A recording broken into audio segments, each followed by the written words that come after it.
So update lang tayo guys ng ating binibenta. Jersey base, Jersey Giant base. May Brahma pa tayo. Nasa 8 pa yon. Ano pa? US Silky, yung 1 year old yun. Yan. Quadra yan guys.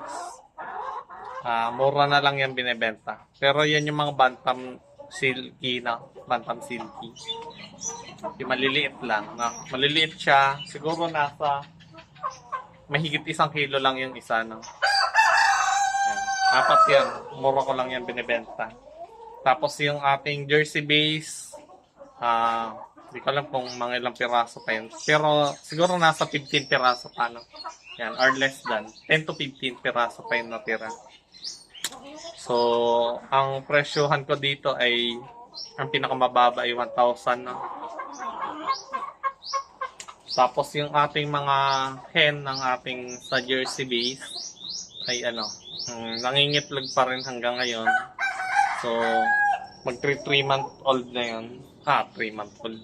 Mag 3 months na silang dire-diretso umiitlog. Hindi man araw-araw pero diretso siyang umiitlog. No? 3 buwan na. Yan. So, pag may interesado, PM lang kayo. No? Yung ating Peking duck, for release na din yun. Kung lahatan, 9 na piraso yung lahat. Kung lahatan, bigyan ko ng discount.